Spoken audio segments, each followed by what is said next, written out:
wrong time. I press that button. The cameras, but that's fine. Whatever.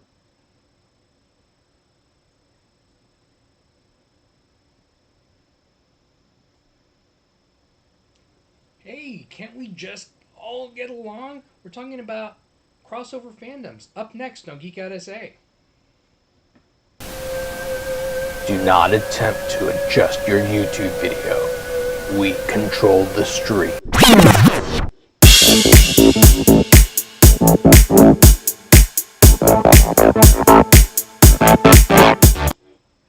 And welcome back to Geek Out SA. It's Friday and we're having fun and we're back. We're back. We weren't here last week. No, we had some technical difficulties last week, so. What he means is life happened. Yeah, and we had no internet during that time, so. We are the king and queen of technical difficulties. Yeah. What do we want for Christmas? Technical difficulties. No, we Happy don't want birthday, that. We don't want that at all. I mean, it wouldn't be a show without technical difficulties. And sorry, Stuart's trying to fix the camera because the dog, of course. If you were watching, not last week, but the week before last, you saw the dog climbing all over me. And so he made a run through right before it was time to start the show. And Vince got him distracted, but he'll probably be back. So keep an eye out. So yeah, we're talking tonight about, I don't know, I'm very tired. So my thumbnail on there was the crossover comic number 2 of the DC versus Marvel comic book. So I think DC versus Marvel is definitely one of the biggest fights in fandom. Mm-hmm. It's like people, if you're not from Texas, so we're from San Antonio, so we're from Texas. In Texas, we have 2 colleges, the University of Texas and Texas A&M, and it's a big thing here. Like, you wear your colors, and we make fun of each other, and it's like hook 'em horns and gig 'em Aggies, and it's a big thing. So I kind of antiquate it for non-geeks to that kind of rivalry, right? It's like, I'm Marvel, I'm DC, I'm Marvel, I'm DC, make fun of Marvel, make fun of DC, pick at it, Yeah. And especially since Marvel, really ramped things up with all their live action movies and have become very mainstream. Even more mainstream than they were, because they really weren't, but super mainstream. Yeah. And DC has not done such a good job at that. So the rivalry is there, I think, even more. Because back in the day, like Spider-Man and Captain America, long time ago, super cheesy stuff. They were all super cheesy. I mean, yeah, they were all super cheesy. Apart from the first Superman. I think the first Superman with Clark Kent. Well, obviously it was with Clark Kent. Yeah. Good job, Colleen. Way to go. With Christopher Reeve, gave us something, and then people really enjoyed Adam West as Batman. They enjoyed the Batman television. So I think DC had some moments. Not a lot of the comic book fans enjoyed that. Right. But the mainstream, I would say mainstream people, kind of liked they were it. more aware of DC for a while than they were of Marvel. Because it was more pointed towards pop culture at the time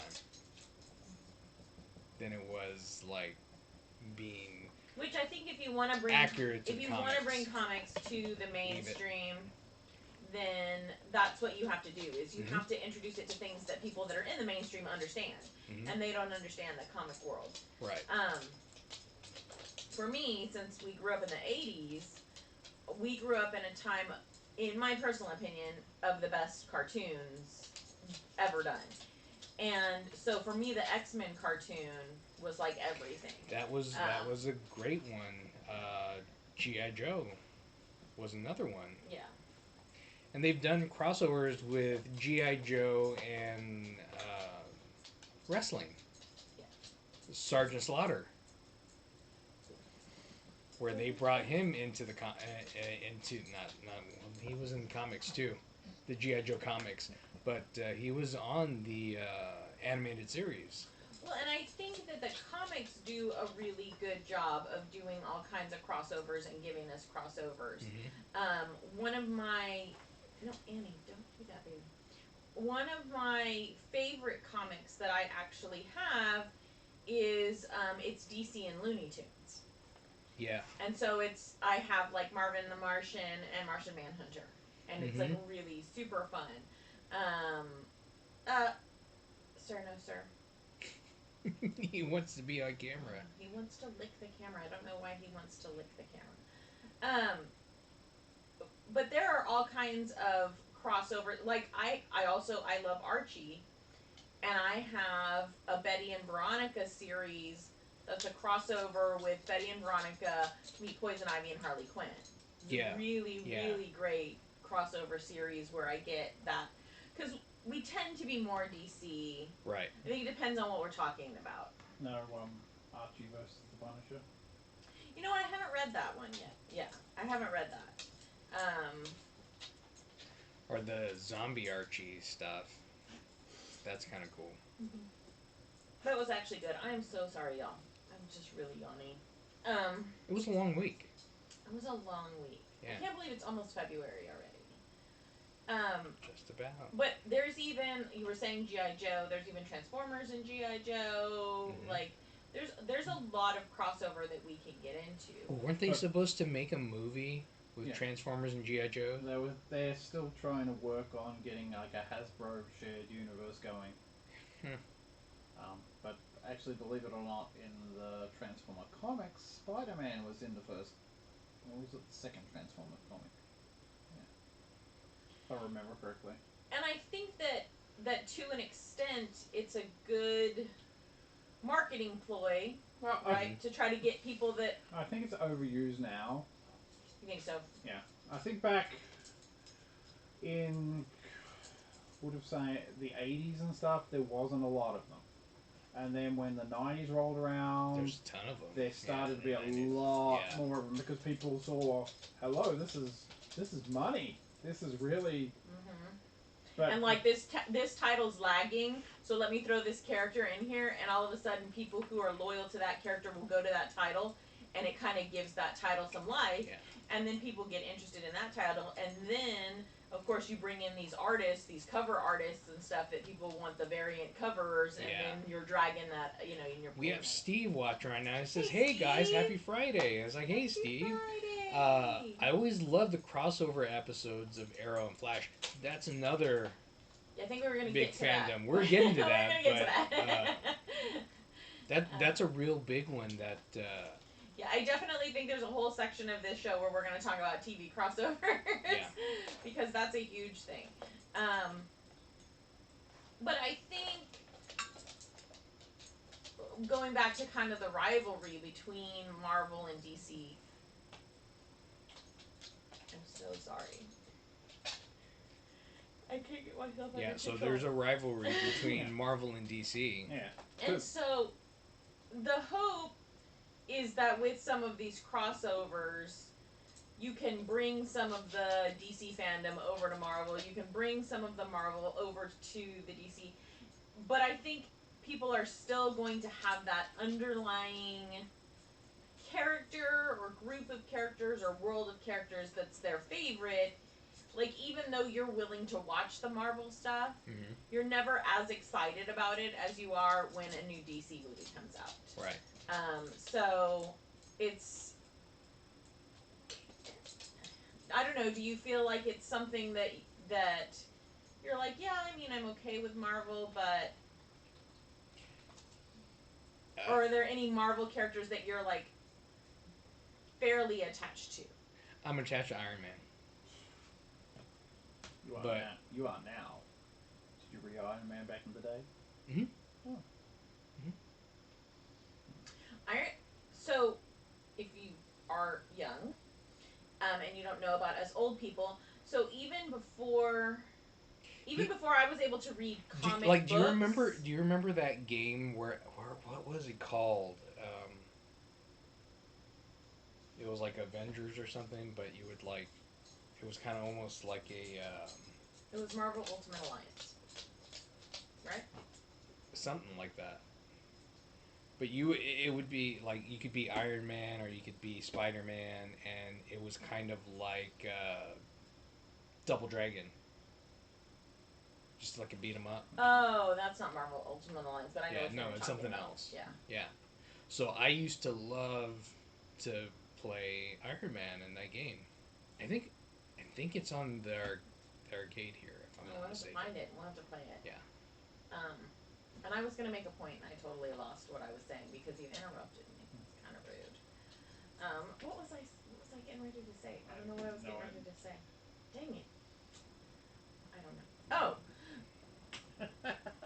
Like, I don't know if when you were a kid, like, my parents remember we didn't buy a whole lot of comics. I didn't really start buying comics or having friends that bought comics until I was, like, in junior high, high school. My dad had some comics because he was an artist, so he had, like, Conan comics and stuff like that for the musculature and stuff of people, and he would practice those kinds of drawings, but not a lot of, like, Marvel, DC, any of that kind of stuff.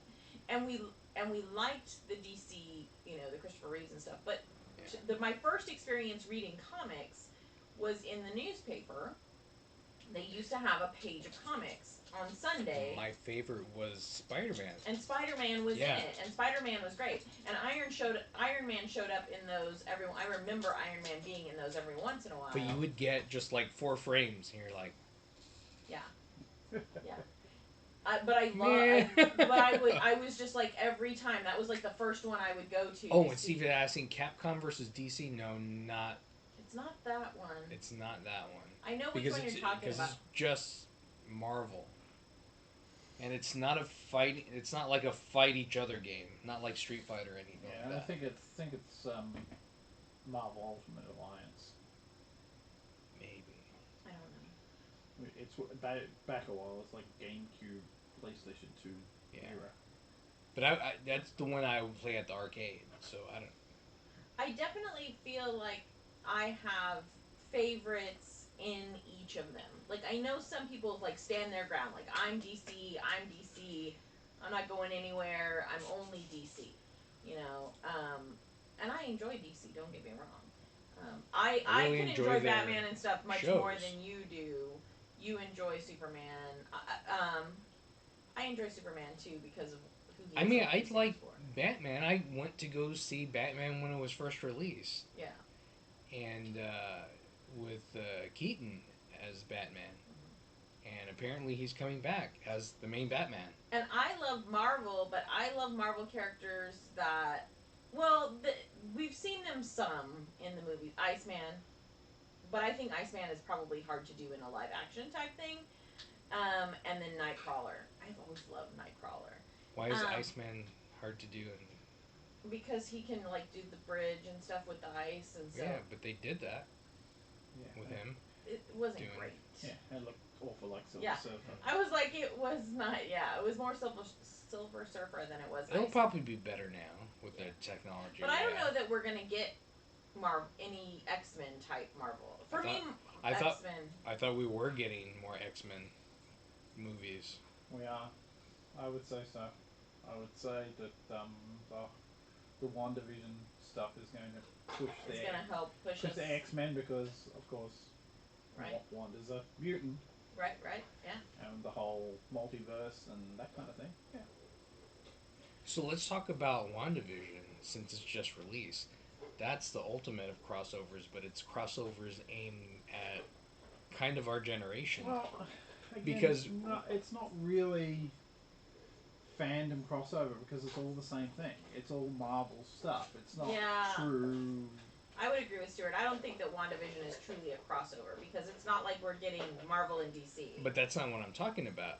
You're getting Marvel and you're getting Leave It to Beaver.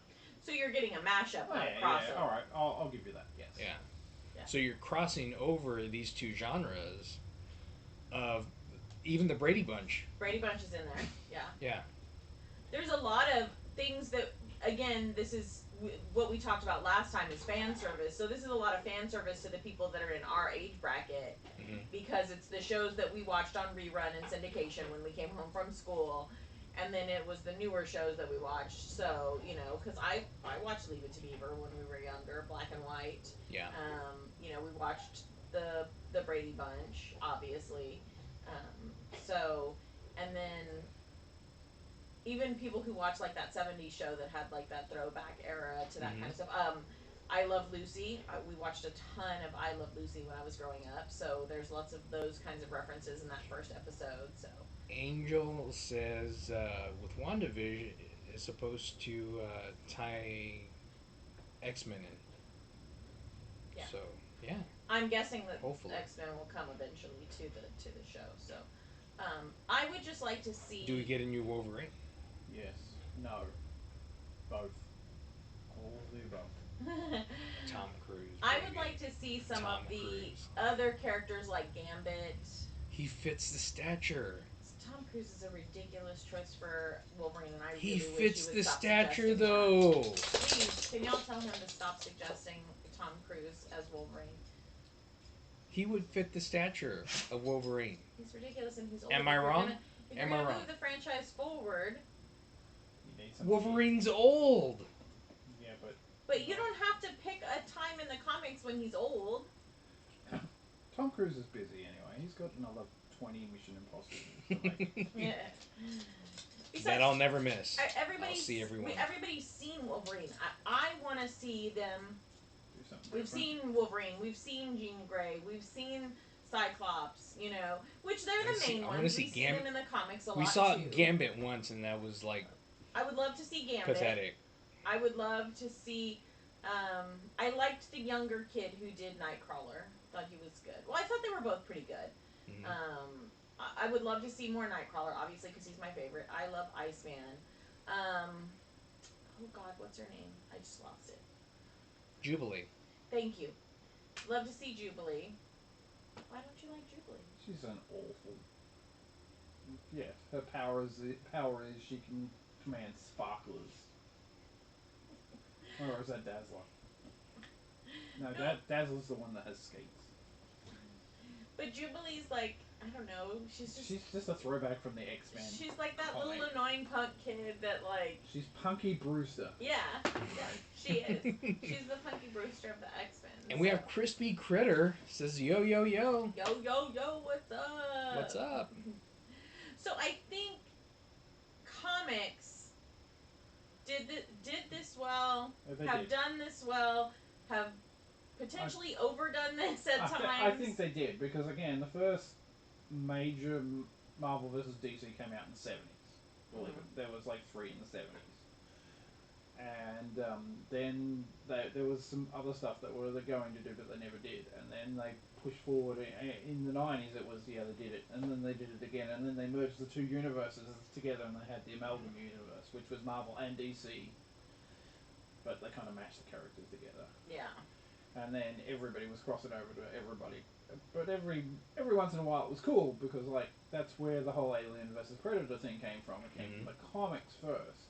Right. But then like Alien has fought like Superman and Batman and Judge Dredd and all over the place. popping up everywhere. And then it derails, and then you get Freddy and Jason in space, and then so that would be cool. It's too much. Oh, that would be cool. Too much. That would be better than the other one. That would be better than the movie that they Chris did. asked, what are we talking about? New Mutants? We're not talking about New Mutants. The movie was okay. It was an okay movie, but... It was like... It was not what people said it was...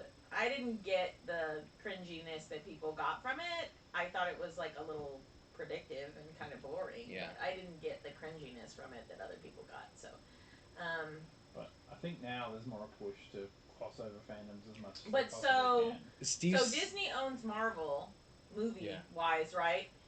And then who owns DC movie-wise? Warner Brothers.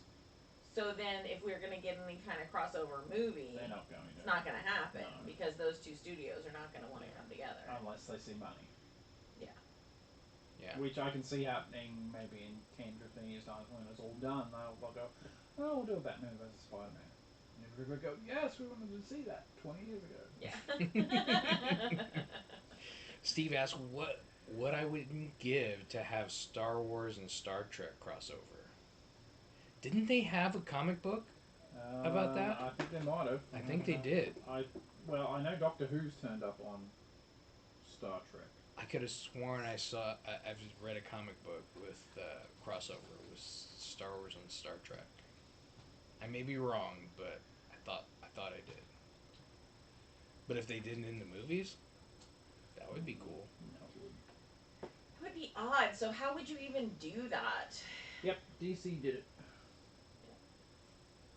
Oh, did they? No, that's just stupid crap on Pinterest. Stupid Pinterest!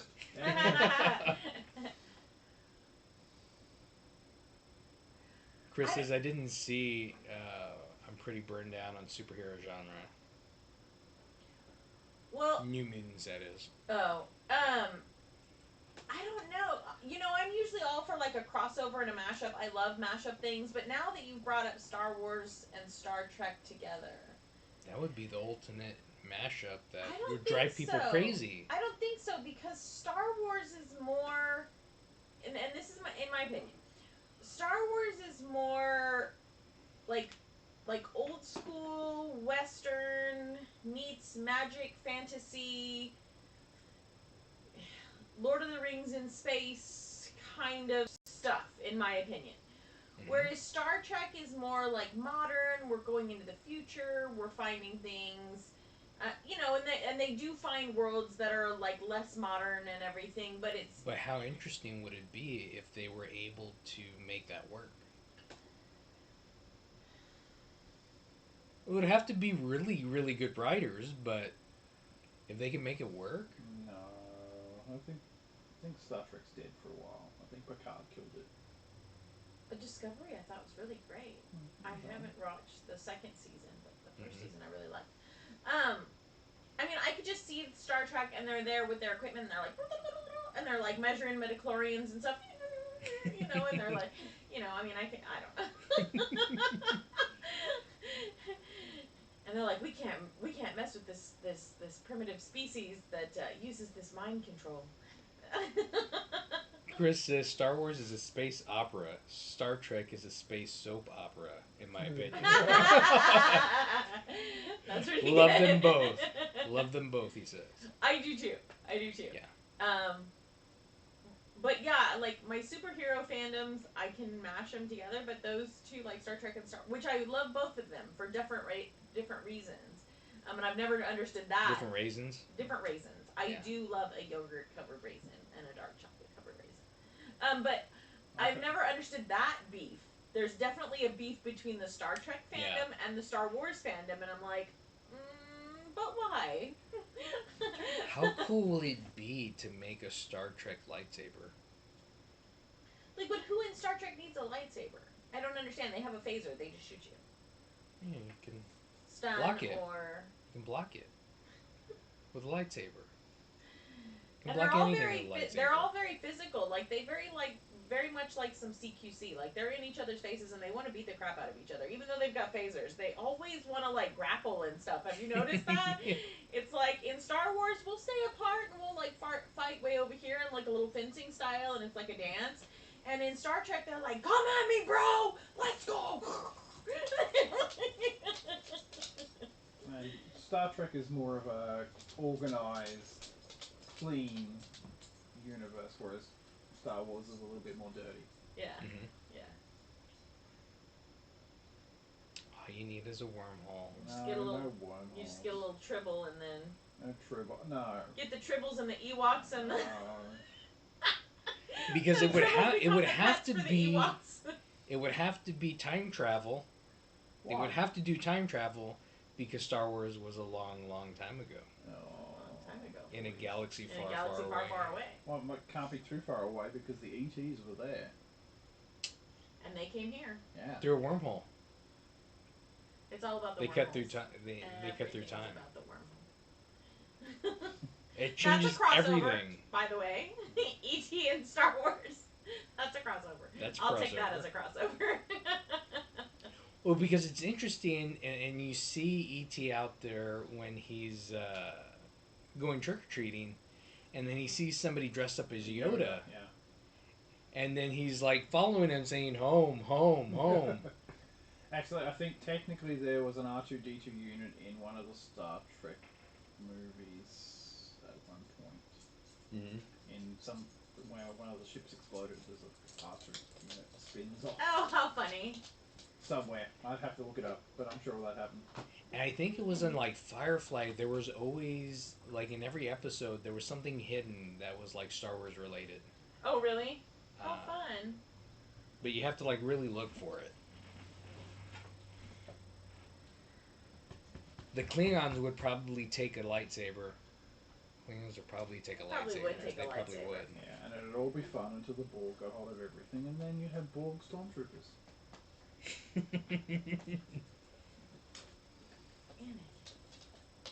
That could be cool. That could be a cool That idea. could be a cool crossover. Somebody get busy writing that. Again, two different, completely different studios, so probably not an okay thing. But then what happens when you go through and then you cross building blocks with almost anything? Legos. Or Lego with DC, Star Wars, Marvel, Harry Potter. So they... Because Lego And has talking the about that, have you Jurassic seen World. those shirts that have like everything on it to where like I was like, No, I guess I missed it. I set my phaser on stun. It has like a Star Trek reference and a Star Wars like reference. a Pinterest type shirt where Yeah. it's like, in this house we believe that this and this and this, like that kind of stuff. Yeah, I mean, Lego could do crossover really easily because Yeah. they have all the licenses, and you've seen some of those characters in the Lego movie, right? Mm-hmm. Yeah, and in games, the Lego Dimensions game, where they've mashed a whole heap of Lego's properties together. Yeah. So, that could be fun. That could be fun because Lego does put on some pretty good productions They of do. these and Yeah. some pretty good like parody-esque like fun things. So that could be kind of funny. I would watch that. I would watch Lego do something like that. That would be cute. Yeah. We just have to get somebody to write it for us. Yeah. But maybe Or- that'll be a new crossover avenue rather than just comic books. Well, I mean, and that's another thing, like board games. Crossovers for that, for like Munchkin.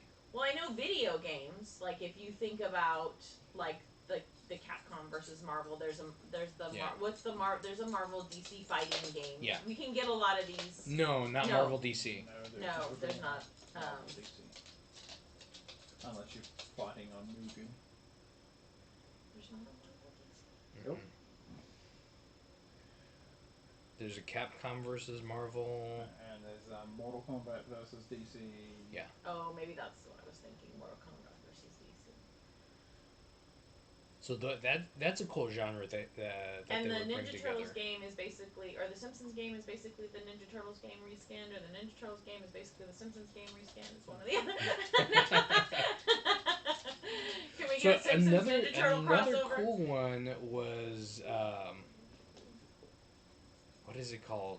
Super Smash Brothers, where they put all these different video game characters into one. Yeah. Well, that completely blows my mind because you have the mascot for Sega and the mascot for Nintendo and the mascot for Capcom and the mascot from Namco and the mascot from Hudson Soft all in the one game. Yeah. I mean, back in the 80s, that never happened. No. Yeah. No. I mean, it was mind blowing enough in the 90s when Sonic started appearing on Nintendo hardware. That was like, What? And now they've made it to where it's not so much that, like, definitely Mario is Nintendo, right? But a lot of these titles now, you can get it on PC, you can get it on PS4, PS5, you can get it on Xbox. What Solid Snake is on Super Smash Brothers on there, and Yeah. that's its own thing. I think which initially started on just PlayStation. But I think eventually some of it has to be good marketing, right? And they have to realize that at some point they've got to open this up so that they can introduce new people into their marketplace once they've run their market kind of dry, and try to get, bring up some new life into it and try to do that. Steve says, have Nathan Fillion write any show/movie, and he'll throw in at least one reference about Firefly getting canceled. Has he said anything in the Ricky yet? I think he might have. He might have. I think he might have because we cracked up. Yeah. On that, yeah. I was trying to think if there were any other board games that do like a crossover.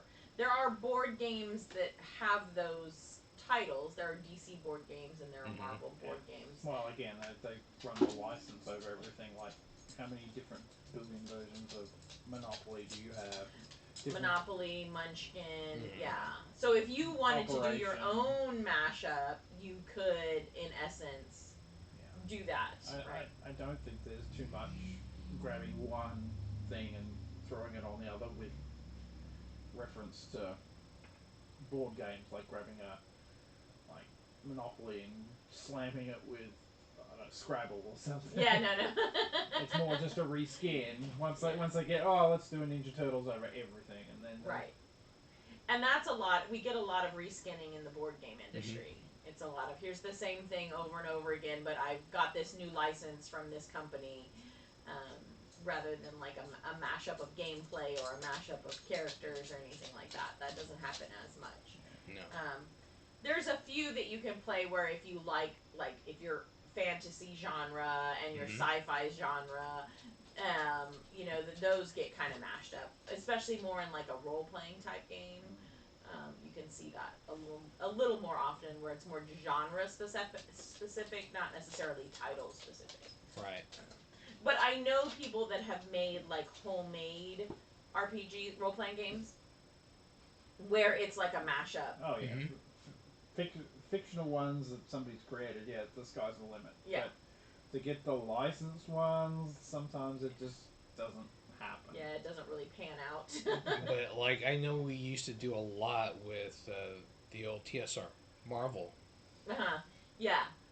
You could do anything with it. You could do anything with it, yeah. And so a lot of them you can do anything with. It's just if you're creative enough having to the be able imagination to do it. Yeah, that's the thing. And that's the thing we have to count on when we're getting our media is counting on the imagination of other people to come up with these ideas, which I think takes us back then to the fan service, which is kind of nice because now the internet is a double-edged sword, right? Yeah. We have these people who are out there with these ideas, but maybe can't get them to fruition or whatever, and they're like, oh, it'd be cool if we saw, this and that, and then somebody out there is like, that's not a bad idea, and then they have the bandwidth to do it, and they make it happen. So I can't wait to see the new crossover that happens with the new Batwoman. So what crossover is going to happen with Batwoman? I don't know yet. I don't know. Batwoman and cancelled? No, I don't think so. There's a new... They're redoing it? There's a new actress playing Batwoman, so they killed off Ruby Rose. I thought after Series 2 they cancelled it. Oh, I hadn't heard that. I could be wrong. I hadn't heard that. Look that up. Because they just started. Because they just started it. I thought they said it sucked and I'm cancelling it. I thought it was pretty good. I actually like this Batwoman better than Ruby Rose's. She's doing a great job. Yeah. She's more believable. She has more emotion. range. Yeah, she has more range. Well, because I had talked about it on one of the groups on Facebook, because they were like, oh, they're just trying to put this kind of person on. Right, because she's a person of color. Yeah. But I was like, they made it work. If they can make it work with the story, I have no problems with them changing things. Yeah, it's kind of nice. They made it work. They really did make it work. There was a point where I really wished her sister would have gotten to take over the helm as Batwoman, because I think that little girl can act. Yeah. According to what I'm reading here the usual Arrowverse crossover with all the current CW stuff has been cancelled this year, so there's not going to be a Batwoman, Supergirl. Yeah, I didn't think they were. They're trying to keep all the Yeah, casts well, I think of they're everybody away from They've canceled each other. Supergirl.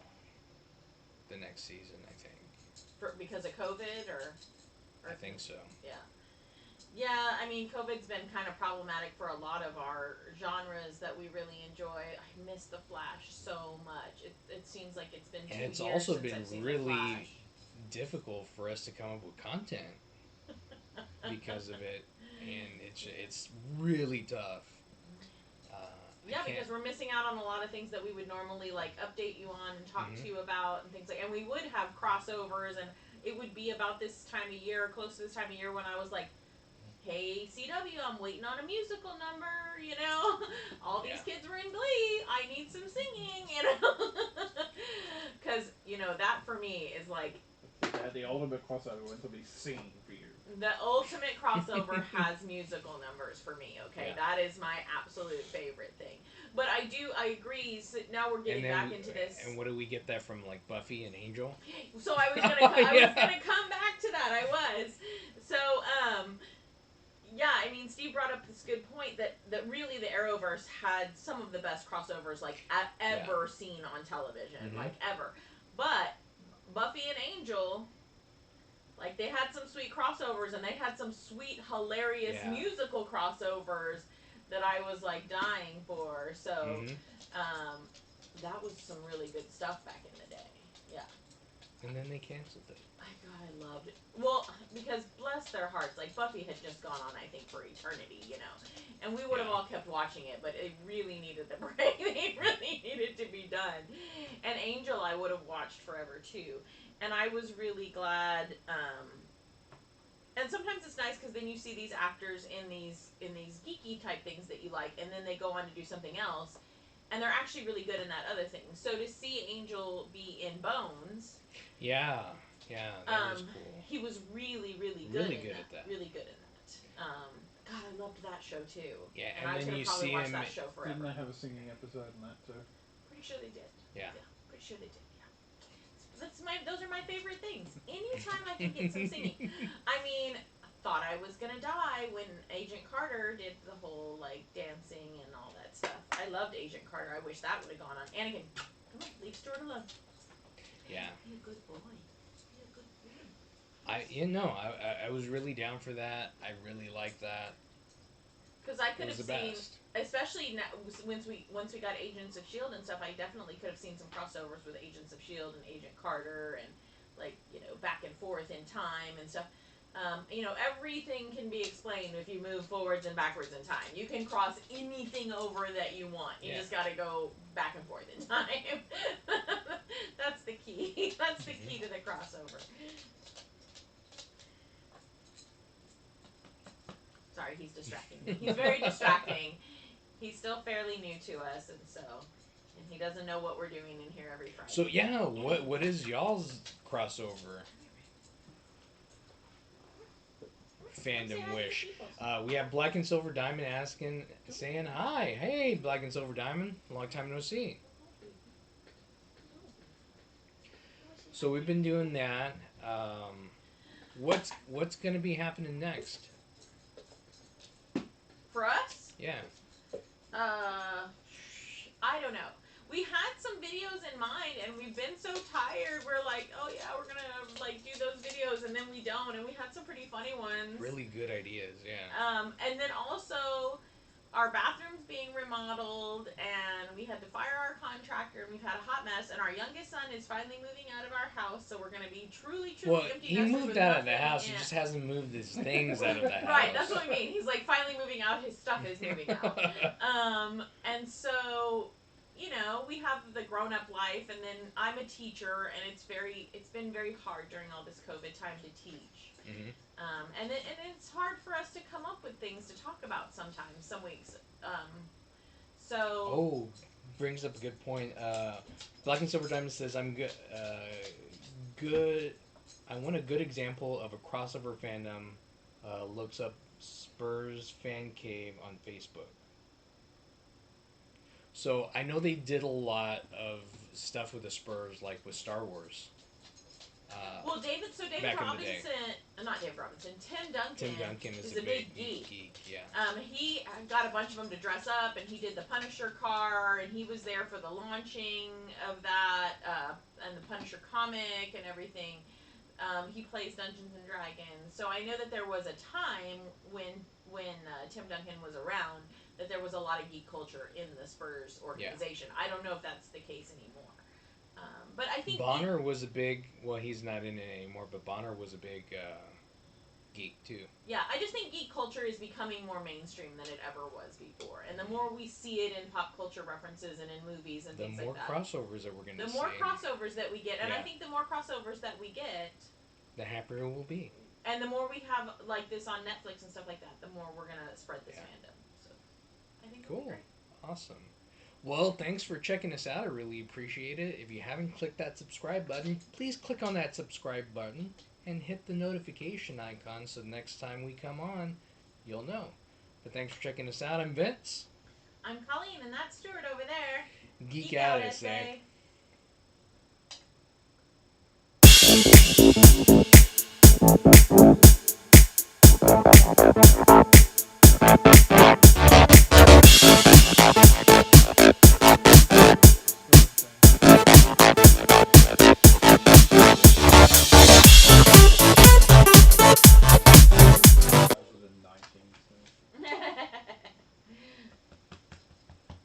Hey, stupid head. 2013. Hey, stupid head.